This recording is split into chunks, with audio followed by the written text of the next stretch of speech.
Hello, everybody. Bobby Medina here with my good buddy, the great Paul Barron. And today we have a very special guest. He is an internationally recognized trumpet player, composer, and music producer. He's studied at the Eastman School of Music, CalArts, and UCLA, where he's earned advanced degrees. He is a prolific member of the Los Angeles creative music scene, and he has released more than 25 albums of original music as a solo artist. And as well, he's supported over 60 other artists across nearly 90 releases on his own record label, Orenda Records. He frequently performs in the Hollywood studios for major film and television soundtracks. You may have heard him recently on Star Wars trilogy, and with such notable composers also John Williams, Danny Elfman, James Newton Howard, to name just a few. He's also performed with such elite ensembles as the LA Philharmonic, the Los Angeles Chamber Orchestra, and the LA Opera. And his own music defies genre distinctions and draws from such disparate influences as jazz and black American music, metal and experimental rock, contemporary classical, folk music from around the globe, and a broad range of progressive music from the avant-garde. So please welcome Dan Rosenboom. Thank you for being here, Dan. Hey everybody! Thank you so much for having me, you guys. It's great to get a chance to meet you and talk to you and share some time together. All right. Great. Well, I'm going to throw out the first question, Dan. So we can get to know you better. Tell us about your background and your musical upbringing. Where'd you grow up, and who'd you study with, and so on. Yeah. So I started playing music at a very early age. My father was a composer and pianist and violinist and computer musician, and involved in a lot of the avant-garde. So when I was 4, I started playing piano, and from there got really interested in music in general. And then when it was time to join the school band, around 9, 10 years old, that's when I picked up the trumpet. Because we happened to have one at the house, and I liked, sitting under the piano and messing around on it. And so throughout my childhood, I kind of continued playing those instruments together, piano and trumpet, all the way up until college, when I decided to focus more on the trumpet. Yes, where I grew up, I was born in the Bay Area, and then we moved down to Valencia, California, because my dad started teaching at California Institute of the Arts. And throughout high school, starting in junior high school and throughout high school, I studied with Roy Poper, who was in LA still at that time. And also with Wadada Leo Smith, who is now, getting some long overdue but really amazing recognition as a creative improviser. And then when I went to college, I went to the Eastman School of Music. Actually, I went to the Interlochen Arts Academy just for my senior year of high school and studied with Stan Friedman there. And then He was one of my teachers, too. What a great guy. Awesome. And then went to the Eastman School of Music in Rochester, New York, where I studied with James Thompson. And then after undergrad, moved back out to California to do graduate degrees at UCLA and CalArts simultaneously. And so I've got to study with Ed Carroll at CalArts and Jens Lindemann at UCLA, as well as a variety of people who were not trumpet players. One of the things that was really cool about my time at CalArts was I was able to take private lessons with Vinny Golio, who's an amazing multi-woodwind improviser and composer, Miroslav Tadic, who's an incredible guitar player, Larry Kuntz, a wonderful guitar player, John Fumo as well on trumpet. Got to play in ensembles led by all these different people and start really branching out from the classical music perspective and getting into improvised music and folk music from various parts of the world. And then also through the other students, started getting into playing all sorts of other kinds of music, particularly a friend of mine who's a guitar player and composer and vocalist now, Jake Vossler, really brought me into like the heavy music world, like the metal realm, and we had a band together for a long time called Plots that was a sort of fusion of Balkan folk music and Eastern European folk music, and then also originals influenced by those rhythms and styles and scales, but mixed with like a sort of like experimental, like improvisational and heavy metal kind of rhythm section. So that was a lot of fun, and that kind of branched into all sorts of other things. Throughout the years, I've had a whole wide range of bands that I've experimented with, everything from like totally acoustic music, for everything from duo to 10-piece ensemble, and then a variety of electric projects as well that have incorporated mostly electric rhythm sections that are a little more like rock and fusion based, but still with kind of a contemporary harmonic approach to things, and more recently incorporating pedals and electronics. You can see some of the pedals there. And all the while was working in Los Angeles as a freelance trumpet player to make a living, and also I still love playing classical music. So I've been fortunate enough to have some opportunities to play with some wonderful colleagues here in LA and in some really great ensembles, and eventually got invited to play on some film soundtracks, and that's been sort of the mainstay of my career for the last several years, and is kind of brings us current. So there's a big range of things going on there, but a lot of fun, a lot of creativity, and a lot of sort of really dedicated focus to how to navigate all this different stuff. Wow, very cool. I'm tired just listening to that, exhausted. I need a nap. Yeah, so, well, then tell us a little bit. I think it would be really interesting to know more about, how you got involved with studio work. And I think it would be, and especially during this COVID time. And then maybe you can touch on that and then also tell us a little bit about just a couple of maybe the special projects you have and what they consist of, and where you guys are playing or recording, how that's all working for you. Yeah. So the studio world, you get this question a lot, like how do you get into the studio recording scene? And honestly, I don't know if I have a good answer for that. I think in my case, my philosophy, and the philosophy that I was sort of given to me by my teachers, was you want to basically just be in the scene, be developing a good reputation by being professional and collegial, and always showing up and doing a great job, but also being kind and cool to the people around you. And then over time, people need subs on certain gigs, and you start getting calls for more high level stuff, and one day you get a call to play on a film soundtrack, and then it might be another 6 months or a year before you get a call for another one. But eventually people know they can trust you. They know they can rely on you, and you're going to be professional and knock it out of the park. And that is really the only the only way I can encapsulate my own trajectory into the studios is I was just around. I was around for almost 10 years before I was working regularly. It was probably about 9 years actually, but in the studios. But every time I got a gig in LA, whether it was a small church gig to like a big orchestra thing or whatever, I tried to show up and bring that same idea. Check the ego at the door, be prepared and professional and collegial, and word travels over time, and take some patience, but you get there.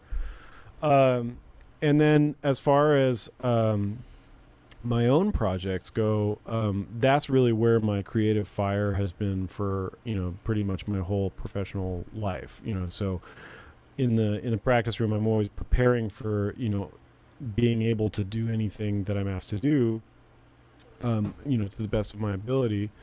But I'm also spending a lot of time developing my own concept of improvising and working on new ideas and writing music for various things. Most of the projects that I have are based on the people that I want to play with. So a lot of times the bands are just like, oh, I think it would be cool to play with this collection of players, and then you write music specifically for that. And then maybe, other projects don't play that stuff. You have a different concept for something else and tailor it to that. And so lately, over this last year, I've been really working on a big writing project, which is still in its kind of, it's not in its complete form yet, but it's using. I like finding sort of games for myself when I'm writing. So like I found a whole bunch of numerical sequences in some literature that I was checking out, and decided to kind of give myself those as like limiting parameters. So like I have to use this numerical sequence in this order and make sense out of it musically. So for me in this case, it's mostly metric. So it's mostly different time signatures and dealing with things that way. But it gets me out of my own, typical habits and start thinking in a new way. And that sounds like some Anthony Braxton kind of stuff, because I know he had a bunch of mathematical things that he was into too in music and creating his stuff as well. Totally. Well, and it's funny you mentioned Anthony Braxton. One of my very first musical memories is actually being a little kid and watching Anthony and my dad improvise together. Oh, wow. As, they were contemporaries at Mills College, and I was almost the same age as his son Tyonde. Tyonde is a little bit older than me, but we would, we were like little, like 2 years old or something, playing with action figures or something, and they were like jamming in the living room. And I remember looking up at whatever giant saxophone Anthony had and just going, well, what is that? Yeah. But yeah, so there's definitely a connection there. But yeah, I just like the idea of kind of shaking up my own concept by like finding some game or parameter that I have to kind of work within. So with original music, where are you? What are your outlets for this? Are you playing in clubs? Are you doing like concerts? Do you have like a following you've developed, and how are you going about doing that? Well, it's all a work in progress. We've done everything from like small bar gigs to big festival stages, and kind of everything in between. And a lot of times, because I'm involved in so much different stuff, like it's not like I'm treating that like a full-time job. So it takes a little bit longer than I'd like sometimes to develop some of the followings or like get the bookings that I'm really after. But you just keep at it and see what you can get. And it's funny, a lot of the like big opportunities that have come my way seem to have like fallen out of the sky. Like when I go to like pitch a festival and say like, hey, I'd love to bring my band here, you get radio silence. And then like other times you're not thinking about it, and like an email will come in from some festival in Europe, and they're like, hey, we saw your thing and we'd really like to bring you out, and so, I don't know. It's like kind of like the studio thing. Like I'm not totally sure how some of these things manifest, but I think it's the energy you put out. And I think so too. It's kind of funny because our daughter, my daughter lives in Sweden, and she's a ceramicist. Oh, cool. And she's been out there for about a year and a half now, and just kind of doing everything herself. We haven't been able to help her much because of COVID and traveling and all that stuff. But she just got a significant grant today. Awesome. And not that it just fell out of the sky, but when she was visiting us here a number of months back, she decided to apply for this thing and just completely forgot about it. Yeah. But she happened to get that today, and you're right. I mean, you have to put it out there. I think your energy is part of it, and just your presence out there is really important. So that's cool. Well, I want to shift gears, if you don't mind, Dan, and talk about, let me see, your book. There it is, right there. Woohoo! And this is a wonderful book. It sure is. It's been kicking my butt, and in a really good way. and I really feel, even after the first day, Bobby and I were talking about this right before you signed on, we both felt that it was aligning things and getting it set up in such a good way right from the first day for me. So awesome. I want to ask you, I've seen some methods, that have breath attacks and others that have no bending, or maybe even in the same routine, you might have both, but very rare do you see them both together. And I'm not sure if that's why I felt so great after working through your book, but can you tell us, your thought of marrying those two things together? Yeah. So I think maybe the best way to talk about it is to kind of look at like a macro into the micro kind of view. So I've actually been like refining the way that I talk about this with some students over the last year, because with the Zoom thing, you have to get a little bit more clear about it. But anyway, the way I'm thinking about it, generally speaking, is it's all a matter of becoming in tune with yourself and in tune with the instrument in a symbiotic kind of relationship. So in the macro sense, it's you really have like your focus, your mind as like the top level. So all of the exercises in the book are about like where you're placing your attention, not so much the notes that are there. And I think that's true with any successful method. It's like how you do it is much more important than like the specific exercise. But underneath that, like I think of like two umbrellas that are kind of the main things that I'm working for, which is balance and timing. So like if you have like balance, I think of as like your airstream and your embouchure and your body flexibility and tension are all kind of feeling like they're all working together in a nice cohesive kind of way. And then synchronization is about just making sure all of the elements of your technique are working together at the same moment.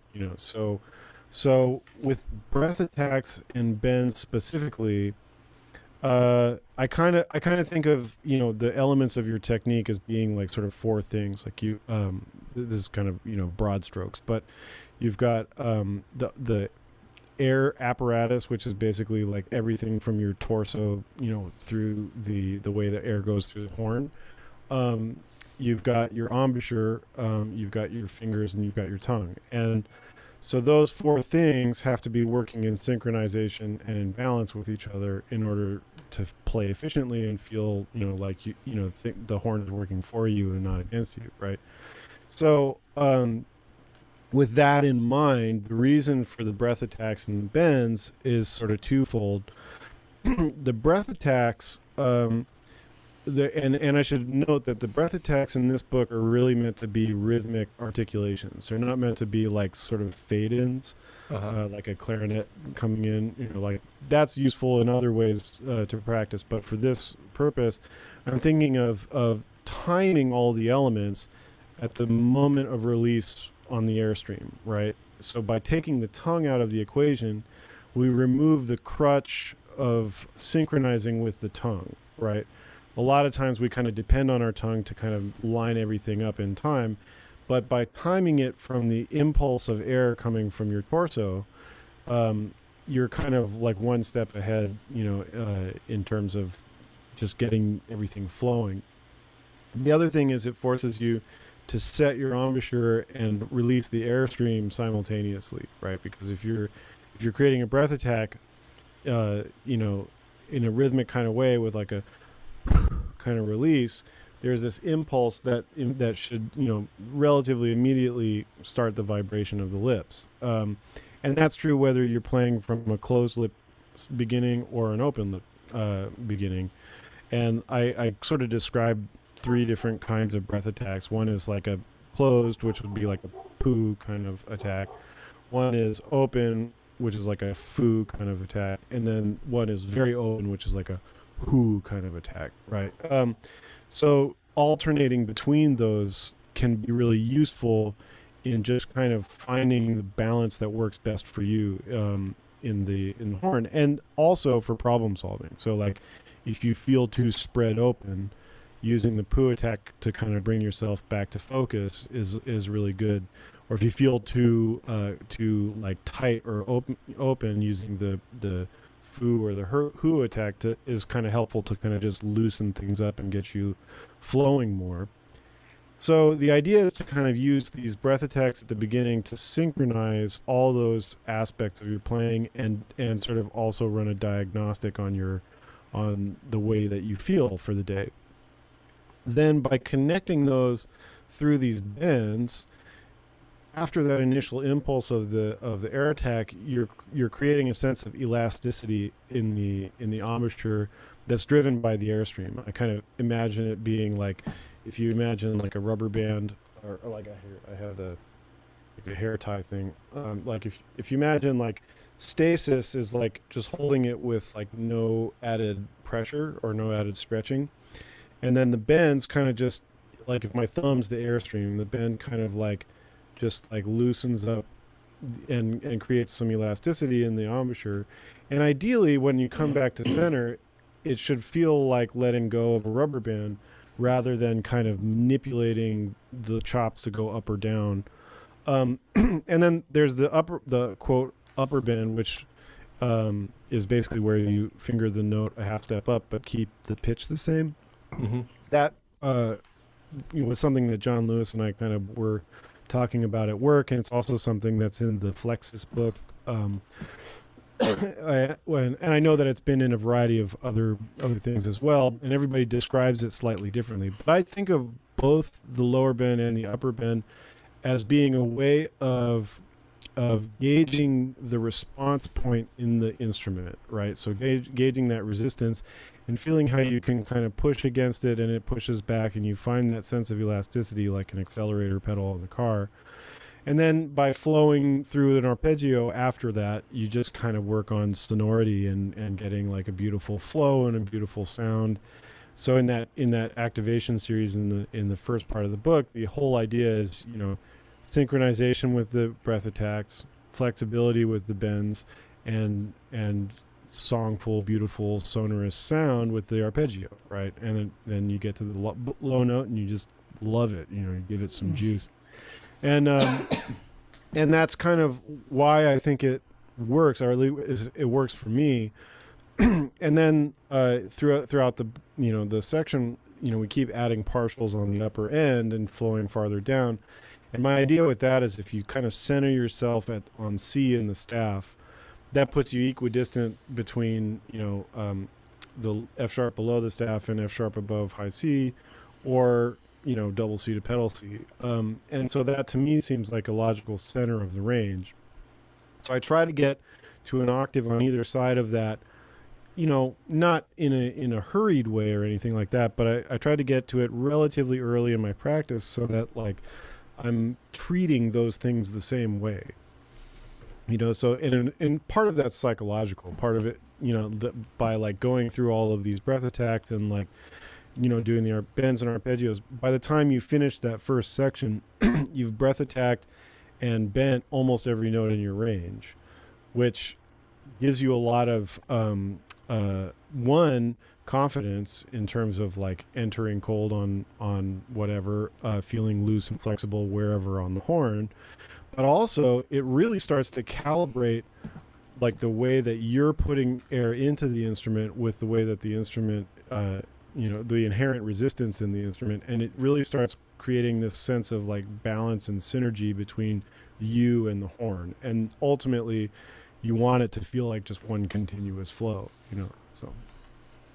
Yeah, that's cool. We have experienced the upper bend and everything, but it's kind of one of those things that is rarely talked about. I mean, it's mentioned here and there, but and for years and years, I mean, as a stamp student and just as students in general, right, Paul? I mean, we hear mostly about all these bending exercises going down, but that upper bend is just important, especially even when you're trying to find a note.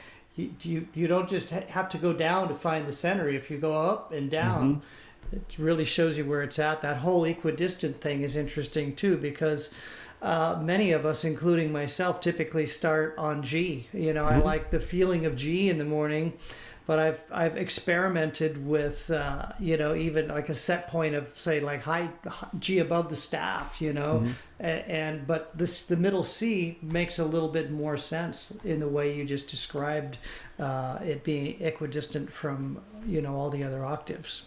Yeah, and the elastic band explanation as well, I think was really helpful too, to realize that you're stretching and so on, but then you're coming back to a really kind of relaxed, efficient state, and I guess maybe that's why one of the reasons why it just felt so great, working through your routine is that through all of that, I kept coming back to this efficient, relaxed kind of state.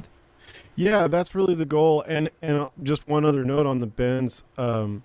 There, even though it's called like the upper bend, and a lot of people think of it as sort of going up, it's actually a lower bend too. Because it's basically you're going from the center of let's say C in the staff to the center of a bend from C sharp. Right. So they're both lower bends, and if students are having difficulty with it, what I usually recommend is they just do 2 bends. So, right, so they just get the feeling of that elasticity, and then it's just kind of cutting out the middleman. You go from the center of one to the center of the other. And then the way that I really try to visualize the bends, other than the rubber band thing, is it's kind of like going into the horn rather than up and down, so like if I'm bending down, I'm going farther into the lead pipe with my air. If I'm going ultimately the air is going all the way through, but you know what I mean, like you're getting into the horn more. And the same thing with the upper bend is also going in, so the elasticity is really about like kind of going forward, and then when you get to the arpeggio, it's like all the way forward, so it kind of like, I don't know, it's like stretching a balloon before you blow it up, Yeah, so is this something like, for me, I got to be honest, I called Paul up, I think, when we talked the following day or a couple days later. And for me, I think what it did is it reiterated some things. I have a term that I like to use. Paul calls it something else, but I call it variance, and he calls it like muscle confusion. It's a sort of, when it's basically we can get into kind of a habit of playing a similar thing all the time. If you play the same volume, the same registers, the same exercises or literature, for instance, you can get locked into that. So this really got me out of that, and I felt great playing that day. But even the next day, I felt amazing, Awesome. And so, is this a thing like that you do typically every day, or do you just do you do like a full like routine like you have kind of outlined here, or do you just touch on a little bit of it? I pretty much do the whole thing. The way that I would, the qualification to that I would make is that depending on how you feel in a day, like if you feel more stiff or like dehydrated or swollen from the previous day or whatever, I take longer to get into the upper register, so I definitely recommend, especially for students, like only going as high as you feel like you can comfortably do the bends. Like if the bends are not feeling comfortable, just don't go higher, So it takes a little bit of self-restraint because it's all printed out in the book, but ultimately you want to be building the habit of feeling, that sense of relaxation and flow as you go through it. So if you practice with like tension, then that's gonna create a habit of tension. So we want to steer clear of that. But as far as the thing, I think that it's always useful to do everything in all 12 keys, and that's kind of a tenet of the book in general. So the same thing applies to the warm-up is, definitely go through all the keys, and as I get more loosened up and more comfortable, I just keep adding range on the top until, for those who haven't seen it, basically it's always starting on a higher partial and then still coming down to the same end point, so the idea being that you're, throwing of the dart in terms of the airstream is going a little farther forward, a little farther forward, a little farther forward, but then you're always relaxing through the arpeggio down. So I do that. I guess like It's probably more than I would say is really a warm up. It's more just like a routine that makes me feel kind of grounded and flexible at the same time. And it really kind of accesses the whole range that I can bring to bear that day, you know. Well, I think the other thing we need to stress about this too is there's a whole lot of other things in this book, and we could Yeah. talk about it for hours. But why don't you just, this is just one little feature of this book that you don't typically see.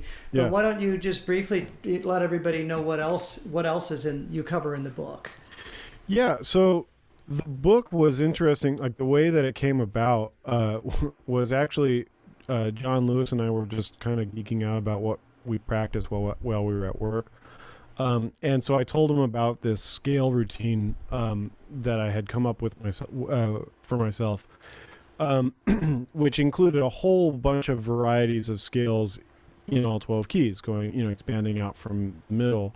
And the idea that I had was I was looking for a way to improve my dexterity for improvisation and maintain my precision of like articulation and everything for classical playing. So I was trying to come up with a routine for myself that would hit both those things at the same time. So it wasn't like separate practice. So what that became, well, anyway, I was telling John about this and he was like, you should really write that down. So I decided to just like put it in Finale because it's just something I had been practicing out of my head.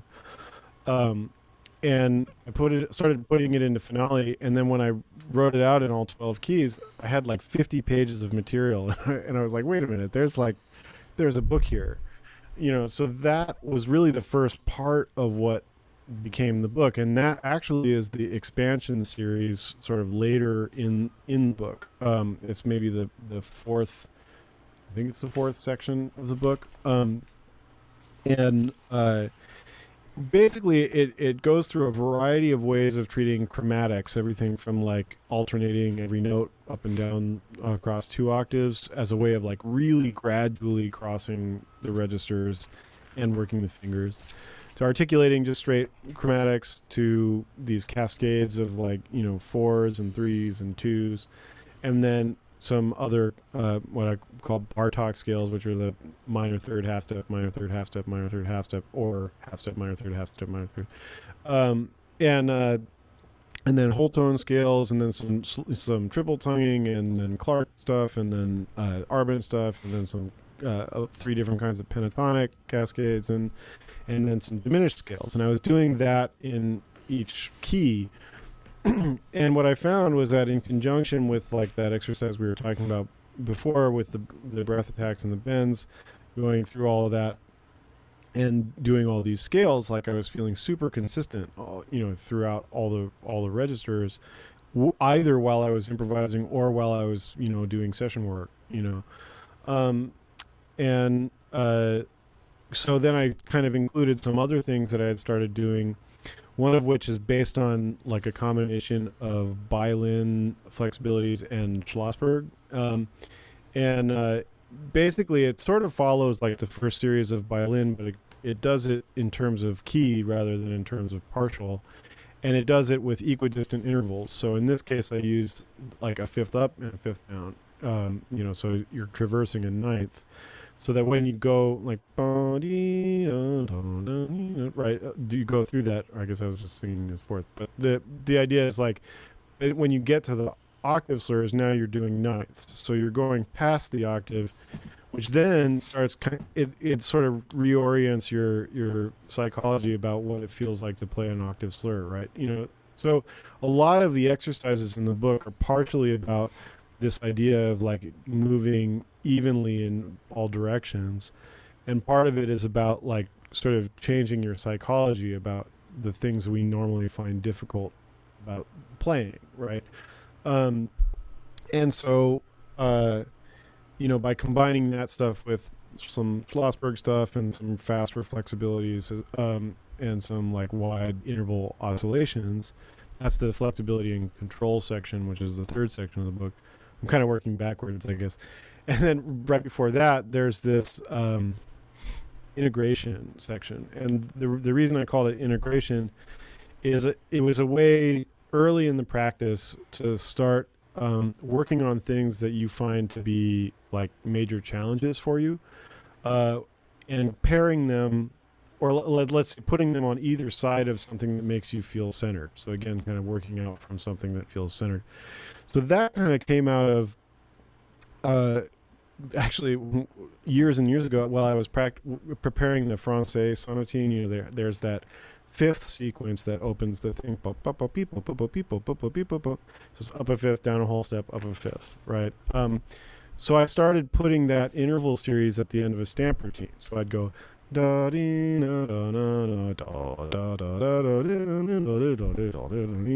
right? So that's kind of where this idea happened, where it was like center yourself on the thing you know and connect it to the thing that you're working on, you know. And so in this book, there's two things that I'm working on, and this whole section, and really the whole book in general, is intended as like an example of like how to think about working on things, you know, so you can substitute other things in place of these exercises. But for me, triple tongue has always been difficult, you know. You know, I start with some, you know, single tonguing chromatics and triple tonguing chromatics, and then doing this exercise that I borrowed from Jim Wilt, because I would hear him doing it while he was warming up, and he says I took it to a further extreme, but I'm not sure I did. But anyway, it's just like you triple tongue up a whole tone scale with repeated notes on each. So like right, and then you go down an octave, up a tritone, down an octave, up a tritone, down an octave, you know, and so then so I would do that first, then take like a slightly augmented version of the like bend and arpeggio sequence from first section, and then add that fifth flexibility routine, but taken to an extreme. So you're going like trying to go across as much as the range precisely as you can with that series of fifths, because then it really is again kind of like divorcing your sense of flexibility from partials, right? You know, I think a lot of times it's useful for us to practice flexibility across partials, but it's limiting in terms of one, our the way our technique integrates with our understanding of harmony, and two, you know, like all, you know, if you were to see like a sequence of fifths like that printed across like, you know, multiple octaves on a gig, it'd be like, oh man, you know. But if you're practicing stuff like that all the time, then it's not really a big deal, you know. So Right. So the integration title comes from integrating a challenge with a grounding element, and then another challenge, you know. So like you keep kind of you go from the thing that's hard to the thing you know to the thing that's hard, you know, and like keep doing that in all 12 keys, you know. And that's kind of the overarching way the book took shape. Yeah, it's really well thought out. So I gotta say, I gotta tip my hat to you, because we do run across a lot of books, and I have a big library of them. I believe everybody should, you know, have as much stuff to, you know, reference material as possible. And you know, I actually saw this on Wayne Bergeron's music stand, and just asked him about it a little bit, and you know, he mentioned it, and that was my introduction to it. So I hope there's a lot of people here that will really check it out. I think it's just a fantastic addition to the trumpet, you know, pedagogy here. Yeah, and you know, anybody who's interested in checking it out, you know, I would offer one just sort of, you know, fair warning. It's hard, and it's meant to be hard, because basically it's a transcription of like my practice routine that I would use to push the limits of like what I could do in a day, you know. So I wouldn't necessarily try to play through the whole thing all at once when you first start, you know, because it's like a cross-training, you know, intensive type of workout, you know. But you can incrementally add things on, you know, as you get comfortable, and ultimately the goal is to kind of like go through it, you know, with breaks and whatnot in between. But but that's kind of the idea of it. And if you're interested, there are some, I did at the beginning of quarantine, just some like, impromptu explanations for each section of the book that are on my YouTube page. But Yeah, we'll make sure we put those links below this here as well. Well, I know we're just about out of time here. And so I was gonna, Paul and I were talking about it earlier on, with the recording. We've all gotten, a lot of us here have gotten into recording. Can you just tell us a little bit about your recording setup and maybe just briefly touch on your record label as well? yeah, absolutely. So, several years prior to COVID, I started building up a home studio little by little, mainly because I have this record label called Orenda Records, which does mostly DIY, sort of, maybe fringe is the right word, projects, because it's a lot of stuff that traverses a lot of different genre territory, but most of it is like sort of boundary pushing in some kind of way, or cross pollinating ideas, or and the whole purpose of putting the label together was to represent a scene of musicians that I'm connected with, and who, by extension, we're connected with others. And it's really kind of taken on its own life. And in the last 6 plus years, we've put out 86 records, and on Friday we're doing our 87th. And what's cool about it is it's really artist forward. And one of the things that was important to me was to help artists get their stuff out in the world with less sort of overhead and complication. So part of that, at first, I was helping to mix some people's records or master some people's records.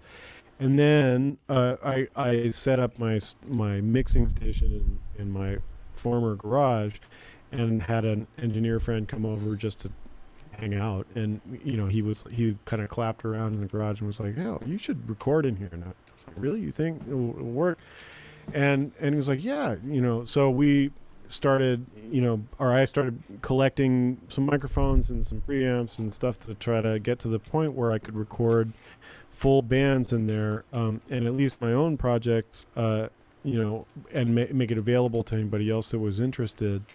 And now it's really great. I mean, we can record up to 24 channels, in the room, which is basically like a detached garage.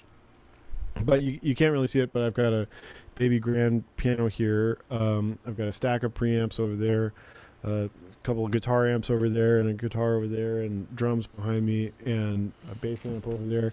And the idea is that, like, especially since a lot of this stuff is instrumental, and it's if not totally acoustic, at least balanced in an acoustic kind of way. So the idea is, if we can get get to sound like you're in the room with us, then it's a really engaging kind of thing. And I think it sounds awesome. So we, even early on, started to get sounds that I felt were as good as sounds that I was getting from studios I would rent.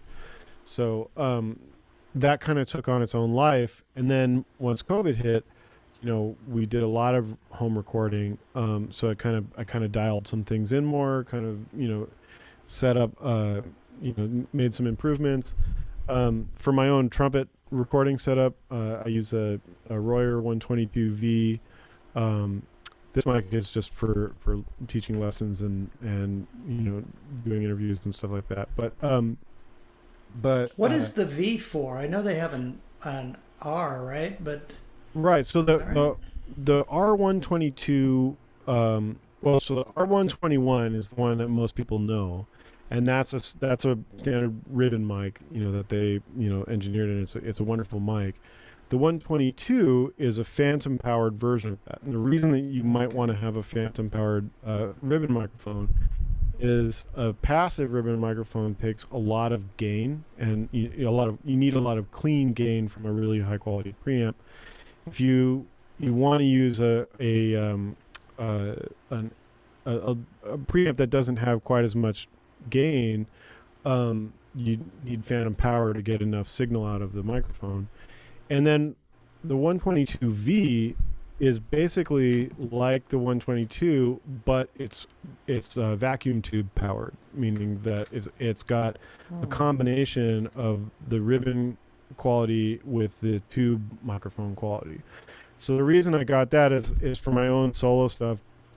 I used to use a large diaphragm tube condenser and a ribbon microphone as a pair. And on my previous record, Absurd in the Anthropocene, the engineer who recorded it wanted to use this 122V on me, and he was like, "Look, it'll be cool. Like you'll hear just as much like warmth and kind of tubiness in the sound by just using this one mic, and then you don't have potential phase issues or anything like that." So I tried it, and I thought it sounded great, and then I sort of kept my eye out on Reverb.com for like a used one that I could afford, and then pulled the trigger once I could. And I think it sounds really great. But I mean, the 121 is fantastic. The Coles 4038 is fantastic. I love AEA microphones. I've got several of them. And the thing is, ultimately with microphones and recording, it's really all about placement. It's all about where you place the microphone. I mean, you can get a great trumpet sound on an SM57 if you place it in the right spot. And some of that takes experimenting, because it largely depends on the room and how reflections are happening in the room and where you're pointed and all that kind of stuff. So you need to experiment.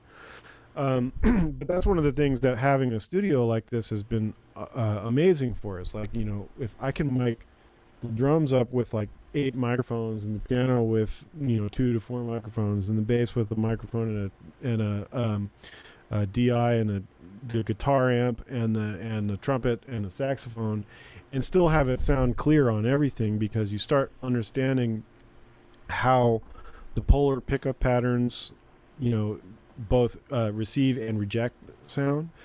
And you start understanding how the different mic placements can complement each other. So, like one of the things that the late great Al Schmidt was all about was having leakage that worked to your benefit.